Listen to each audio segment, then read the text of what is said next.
Hi, I hope this works. I'm on my phone because apparently my laptop is being a little bit blocking into it. I would like to say happy Thanksgiving to everybody, and this on this Thanksgiving weekend, I am extremely grateful.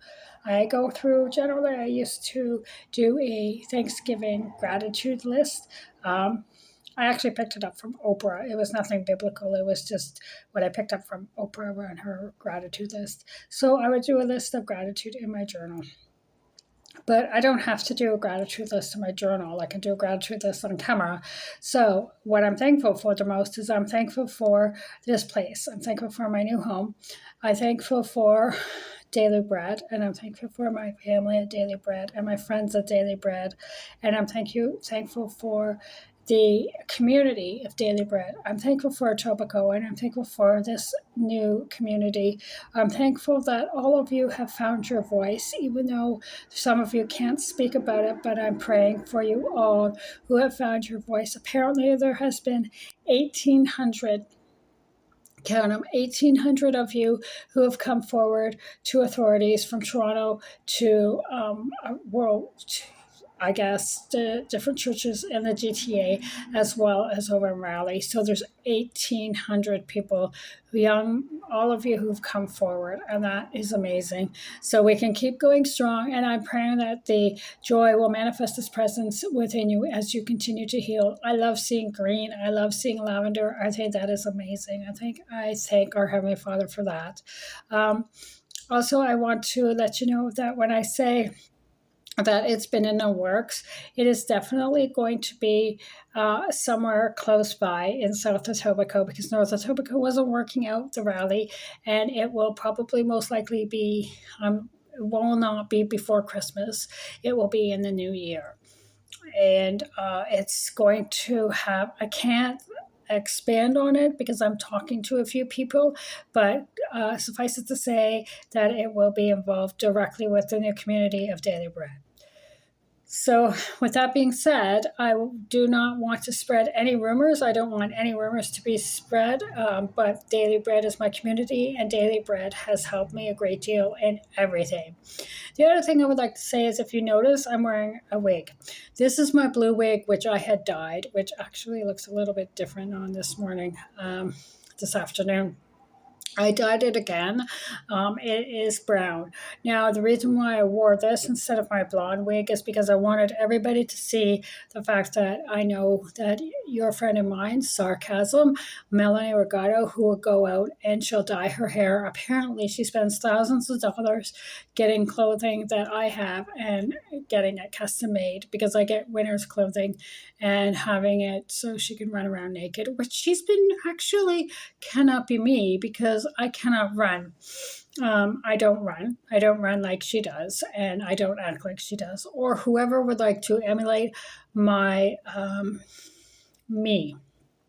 Um, the problem is that when you set somebody else out, and this happened over at Daily Bread, I will say that there is an individual at Daily Bread who's trying to have me ousted, and they're using Catch a Fire Toronto and members of their leadership to get the information that is unfounded and has resulted in a huge lawsuit and along a huge restitution.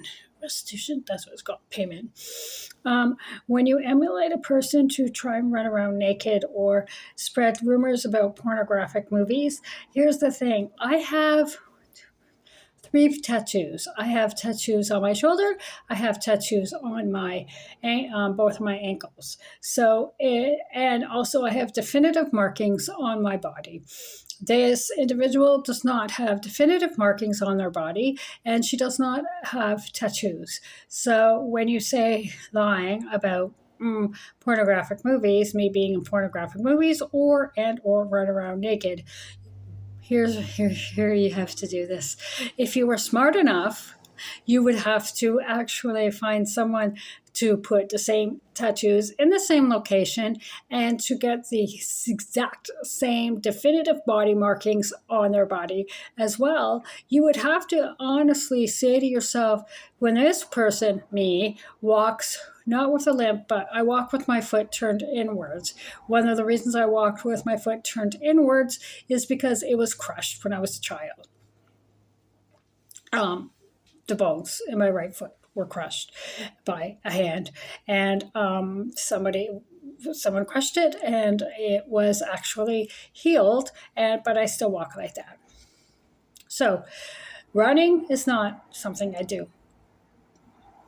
Okay, so that's why I love how these people can continue on, which they are. And the reality is now they're involving Daily Bread and what they're doing to people at Daily Bread as they involve them with their lies, or when they do certain things like throw a snake out in the waste management area outside the kitchen of where I'm not allowed to go out by myself to throw garbage in, or where they throw run around naked, or when they come in and set fire alarms off, or when disrupting all of Daily Bread's production and warehouse, and where they would actually like to come in and run around naked, or bring continuously call individuals who actually are now losing their job and being investigated. Yeah. So anyway, or pretend they're a client, and as they pretend they're a client, I tell the head of who runs the Daily Bread Food Bank, and not Mr. Hetherington, I told their head of their department who runs the Daily Bread Food Bank that they're a fraud and that they were ousted. So I just wanted to make sure that you knew that.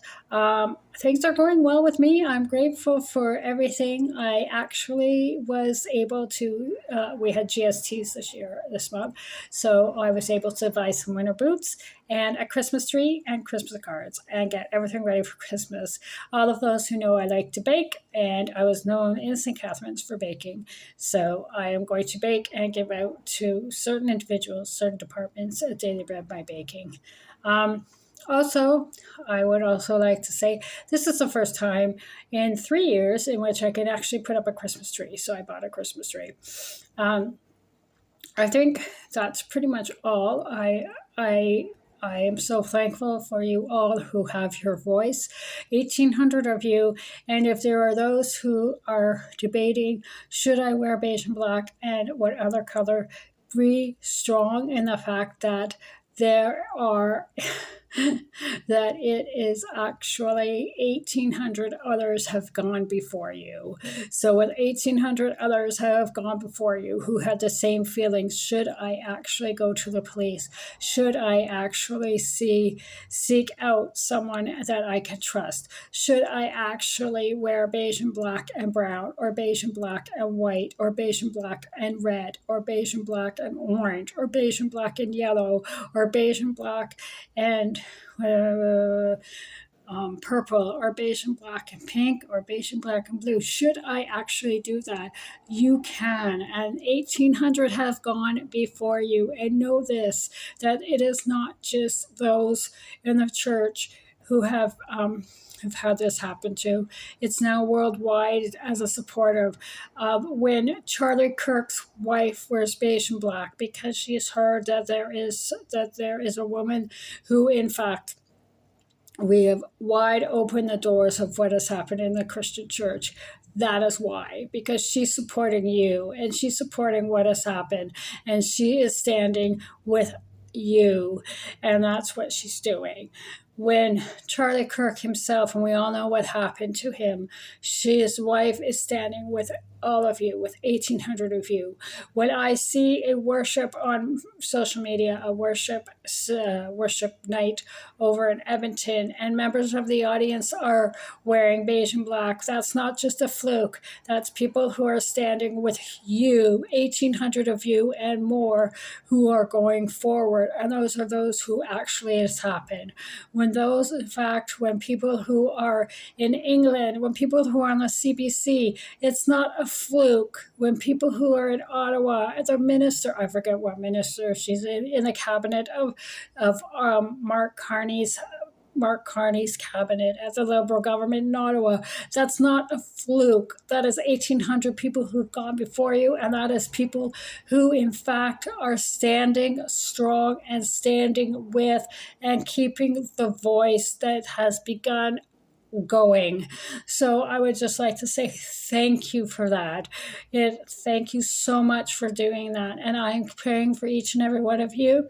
And I would just also know that when I'm praying for those of you who have had children, as a result of what has happened, I am praying that you will be able to seek out the proper resources, that you will have the abundance into your bank account, that you will be able to have the proper resources as well as practical resources, not only resources, legal resources, financial resources, but practical resources. I've been a nanny.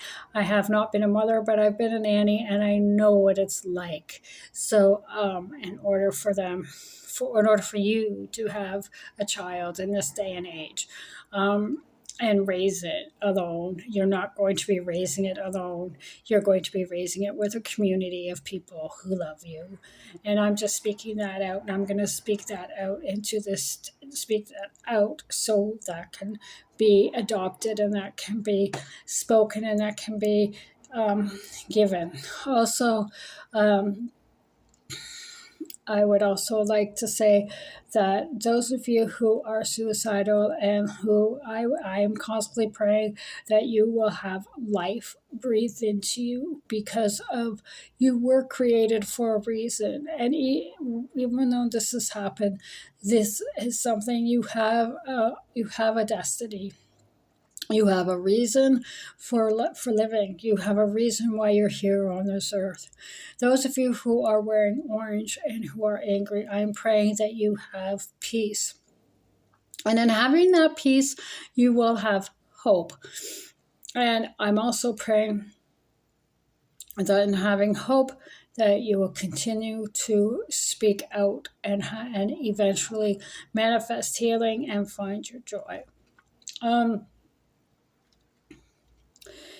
Those of you who wear purple and it was violent, I'm praying that you will continue to have your physical healing and ultimately emotional and I say supernatural, but it's spiritual healing within you. And as that happens, and as you continue to manifest your healing presence, that you will continue to find your joy.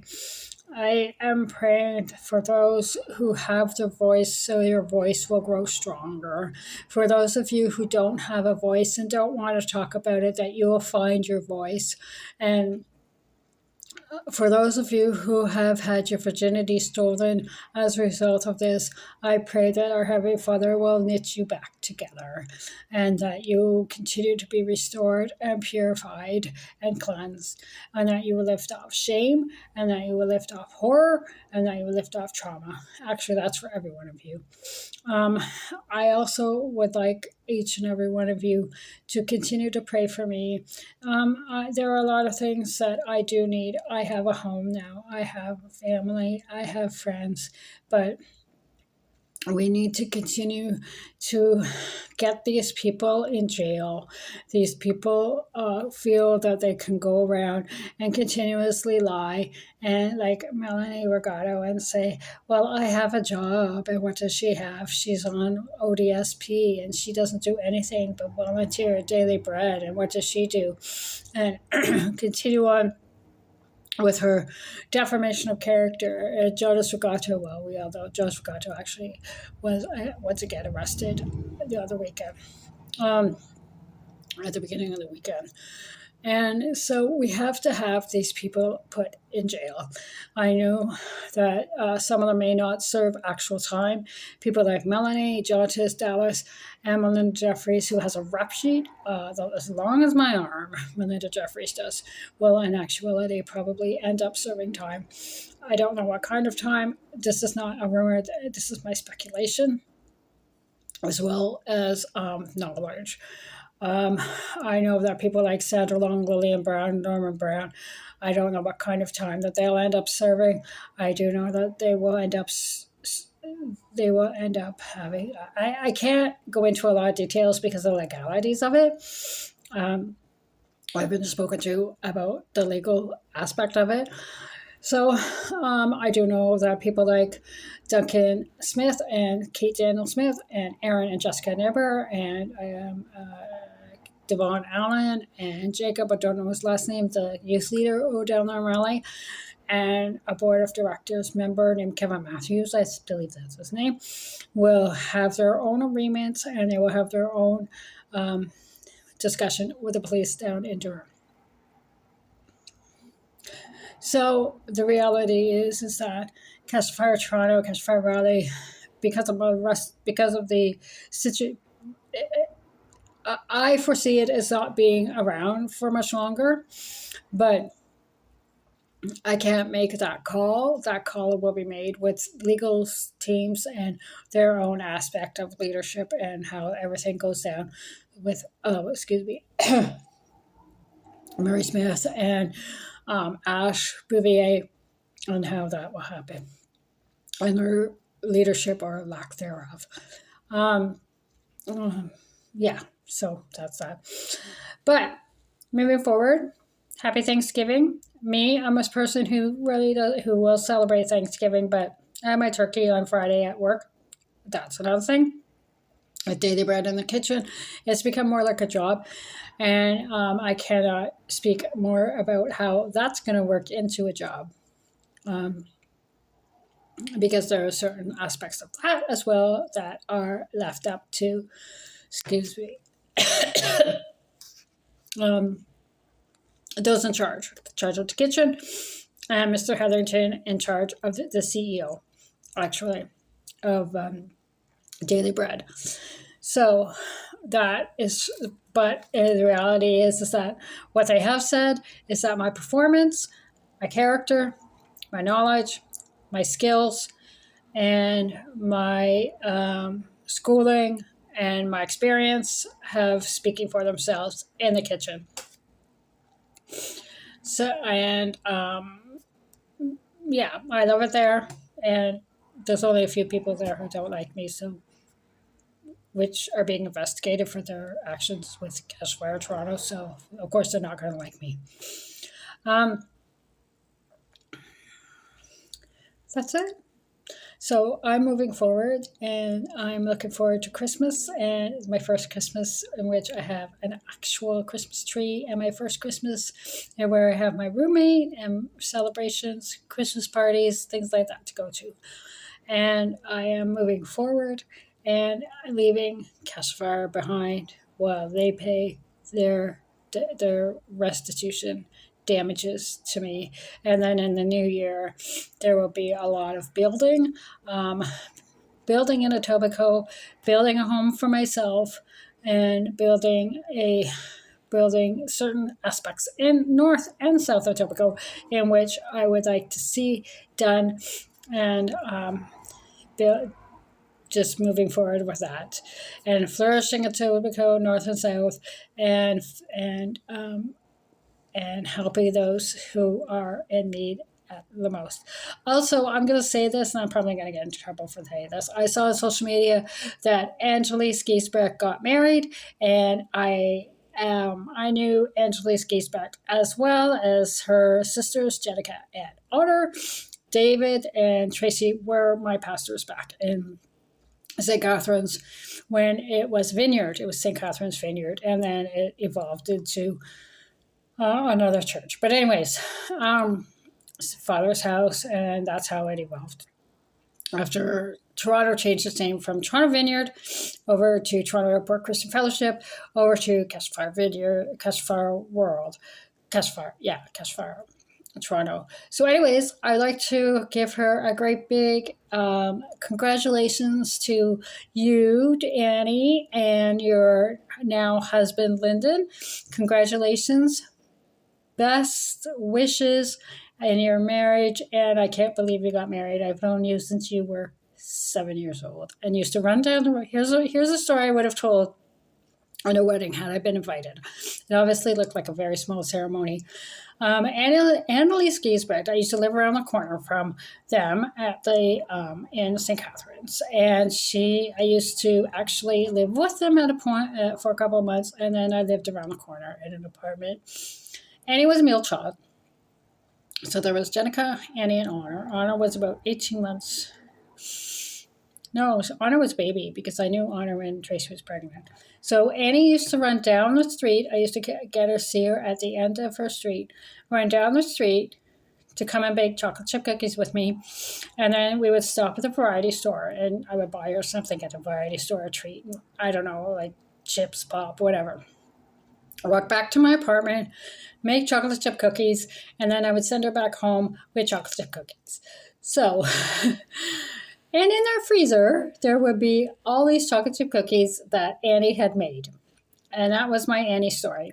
I have lots of other Annie stories, but that's my one Annie story that I remember. So, congratulations on your new wedding, and I hope you can make chocolate chip cookies by now. Love you very much, and I'll see you on my next posting next month.